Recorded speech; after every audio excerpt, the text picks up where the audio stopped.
Salve, salve, queridos alunos! Bora lá? Mais uma aula de história aqui pra gente. Nós fazemos uma comparação entre as cidades na época medieval e a hoje.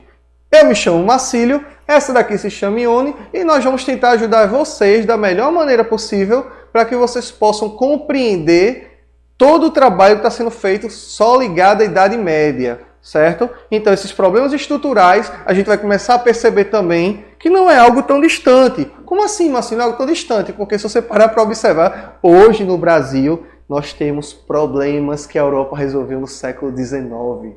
Né? Problemas de estrutura básica que a Europa resolveu no século XIX. Então, vem cá com a gente, que a gente vai começar a trabalhar dessa maneira. Vamos lá? Primeiro, a questão das mudanças que ocorreram na Europa. Antigamente, durante o Império Romano, algumas cidades vão ter muitas pessoas. Né? Vão ser milhares. Roma chegou a ter milhões de pessoas.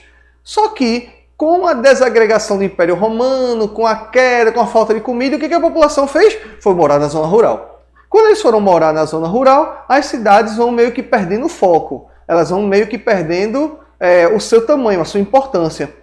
Porque naquela época você vai perceber que a ideia era sobreviver. Né? A ideia era sobreviver. Então, as mudanças sociais vão acontecer também, vão se criar novas classes sociais, vão se criar a ideia de suzerania e vassalagem, e a partir daí você vai ter a criação da nobreza, que havia na zona rural, do clero, e também dos servos e dos vilões. Né? As relações de poder também vão mudar. Não vai existir aquele rei poderoso que existia na Roma Antiga, aquele imperador que fazia o que queria. O que vai acontecer? Você vai ter alguns reis que vão mandar porque tem o direito de mandar, mas de fato eles não mandavam em nada. É como até costumo brincar e dizer assim, o homem dentro de casa, a última palavra é dele, se senhora, para a mulher ou para a mãe ou para quem for dentro de casa. Então era mais ou menos isso. O rei era como se fosse o homem achando que manda. Beleza? As mudanças começaram a partir do século XI, né? Como assim as mudanças? Porque você vai ter um reinício do comércio a partir das cruzadas, como está lá embaixo. As cruzadas que tinham fins religiosos, para alguns, para muitos comerciantes, elas tinham visão econômica. Eles queriam dinheiro, eles queriam ter acesso a produtos na Ásia, queriam ter acesso a produtos em outros continentes de uma forma mais barata. Porque antigamente o controle comercial ficava muito na mão de Constantinopla. Constantinopla, ou Bizâncio, como você queira chamar, ficava ali no centro, né, entre a Europa e a Ásia. Então, para poder ir de uma região para outra, tinha que sempre passar por ali. Então, havia esse controle comercial. Então, o que os europeus queriam? A partir dessas cruzadas, criar novas rotas de comércio para ter acesso a produtos asiáticos, né? Tanto cultura como comida, arte, não interessa, queriam tudo. E a partir daí você vai começar a perceber essa sensível diferença. Não é? O renascimento urbano. Como é que aconteceu o renascimento das cidades? É bem simples a gente falar sobre isso. Né? O que vai acontecer? Essas rotas comerciais vão gerar o que a gente chama de feiras livres. Está até lá embaixo, mas já vou dar uma antecipada. O que eram as feiras livres? Pô, o cara pega, montava uma feirinha, ia para uma região, ficava lá. Algumas chegaram a receber isenção de impostos de alguns donos de terra. Né? Qual era a grande dificuldade do comerciante naquela época? Né? Ele produzia muito, certo? Aí saía de um feudo e ia para outro para vender. O grande problema é que entre um feudo e outro você paga imposto. Entre um feudo e outro você tem que trocar moeda, porque até algumas moedas começaram a surgir por causa disso. Então o prejuízo do comerciante em estar pagando imposto e estar trocando moeda vai levar ele a uma série de reclamações. Por isso, para ele, algumas vantagens era a feira livre. Nesse período, junto com essa ideia comercial, vai surgir uma nova classe social chamada de burguesia. Os burgueses, eles eram os donos dos produtos, e a partir daí eles passam a vender e a comprar, vender e revender os produtos que eles obtinham. Outra coisa que a gente tem que comentar aqui é com relação a essa questão da burguesia reclamar por quê? Surge como classe social, mas não tinha o devido valor e importância social. Por quê? Porque a partir do momento em que surge a burguesia, ela também vai pagar impostos. Então, se ela paga impostos, ela tem interesse em melhorar de vida. Ela tem interesse de fazer parte do todo. E assim, ela meio que não tem direito. Os primeiros países que vão observar a burguesia como fazendo parte de governos vai ser Portugal, né? Vai ser das primeiras nações a partir de 1383, com a Revolução de Avis. E você vai ter uns outros países como Inglaterra, posteriormente a França, e por aí vai. Mas a burguesia sempre vai ser vista como uma classe inferior, porque não tinha o status que a nobreza tinha. É aquela coisa, eu sou rico, beleza, era burguesia. O cara era pobre, mas era nobre, se sentia superior ao outro. Isso não existe. Como eu estava dizendo, o grande problema enfrentado pelos comerciantes eram as moedas locais. Essa troca de moeda constante, se você observar até hoje, e você vai ter uma perda muito grande, porque você paga impostos em cima dessa moeda, você tem que trocar por uma moeda do maior valor, de um menor valor, dependendo, você vai perder, você vai fazer uma série de situações onde você não sai ganhando nada. Às vezes o cara estava lá num feudo na Europa, 3, 4 feudos depois, o produto que ele vendia a R$5, por exemplo, em um aqui, ele vai vender a 50 no outro, para poder ter pelo menos um lucro.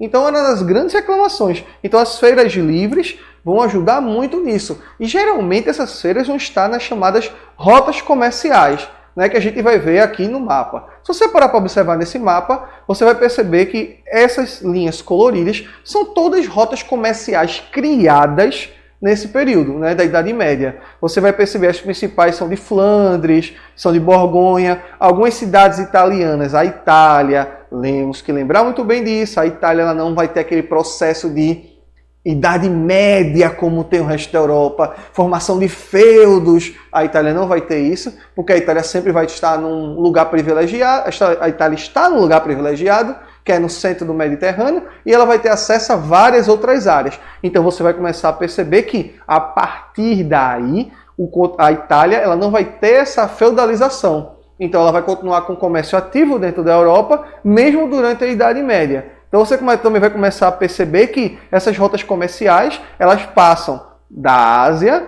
né? Passam pela África, e também no norte da África, especificamente, e por toda a Europa.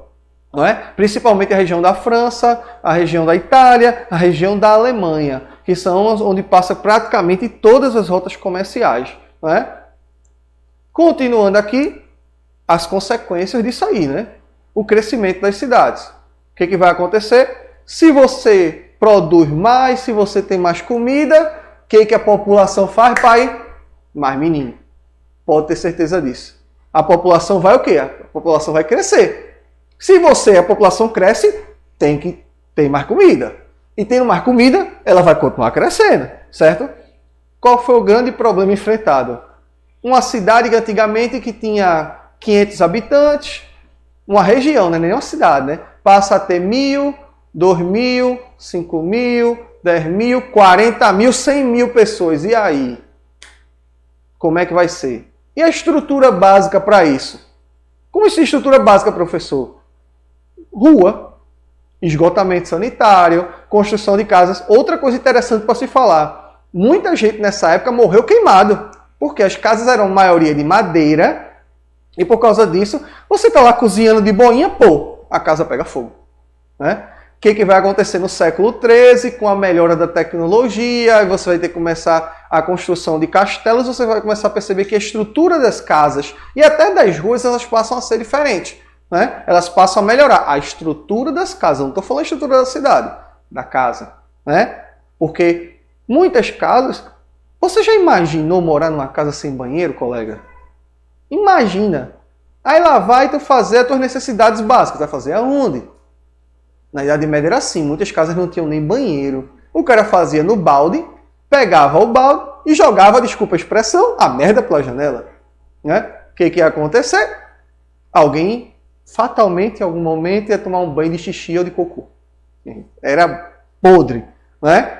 Isso vai gerar uma crise no século XIV. Por quê? Sem estrutura, sem esgoto, casa ruim, o cara vivendo sem vacina, que naquela época nem se imaginava vacina. Daí você tira. O que vai acontecer? Doenças. A principal delas, a chamada peste negra. né? A peste bubônica. Porque cidade sujeira vai atrair o quê? Rato. Então, a peste bubônica e a peste pneumônica, ela vai tipo assim, você está vendo a Covid hoje? É pior. Era pior. Porque naquela época não se tinha estrutura nenhuma de hospital. Então, essas cidades que começaram a crescer rapidamente, algumas chegaram até a desaparecer. Quase todos morreram dentro da cidade. Porque era uma doença que você pegava hoje de manhã, de noite você morria. Ou 2 dias depois você morria no máximo. Então, eram doenças avassaladoras. As pessoas não chegaram a ter preparação para isso. E, como eu estava dizendo, algumas cidades chegaram a desaparecer. Né? Para você ter uma ideia, a população europeia que crescia bastante passou a reduzir. Né? Alguns países chegaram a perder 10, 15 mil pessoas, 20 mil pessoas, algumas cidades chegaram a desaparecer praticamente. Né? E aí agora lá vai eu, Marcílio, queria arrumar confusão. Né? Falar sobre como é que é a estrutura básica do Brasil hoje. Isso aí são dados de 2017, né? São dados de 3 anos atrás, mas são bem atuais. Se você morar aqui, principalmente em nossas regiões, você vai perceber disso, na região metropolitana de Recife. Comparado a alguns países, o Brasil tem números do século XIX. Né? Por quê? Para você ter uma noção, só como está aí dizendo, 35 milhões de pessoas não têm acesso à água tratada ainda no Brasil, ou seja, você tem quase 1/6 da população brasileira que não tem acesso à água encanada. Né? 100 milhões de pessoas não têm acesso a esgotamento sanitário, ou seja, quase metade da população brasileira não tem acesso a esgoto.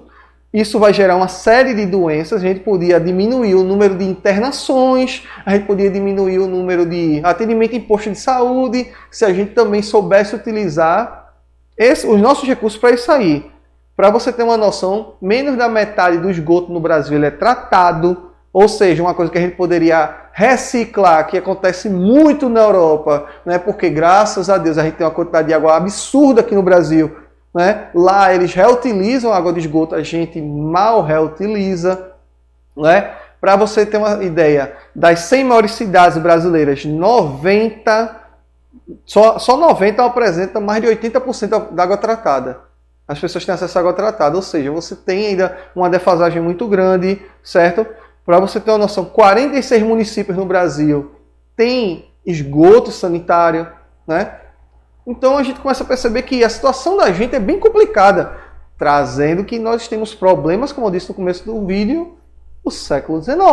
Então a gente começa a perceber que esse marco que está sendo feito agora, né, que foi aprovado no Congresso Nacional sobre a questão da água, a gente tem que parar para observar que pode ser bom e pode ser ruim, depende da consequência disso tudo. Meu grande medo, é a opinião pessoal, meu grande medo é o tal do privatização abrasileirada, né? Que a gente costuma dizer assim, que a gente privatiza aqui e de vez a gente se dá bem, que se dá bem são as outras pessoas, né? A questão do esgoto tratado, para você ter uma ideia, somente 22 municípios tratam mais de 80% do esgoto. E para a gente finalizar, mais de 80% das grandes cidades têm perda de água. Para você ter uma ideia, a Compesa aqui em Pernambuco, eles têm uma média de que se perde de 30% a 40% da água que sai das estações para as residências. No meio do caminho, ela vai se perdendo.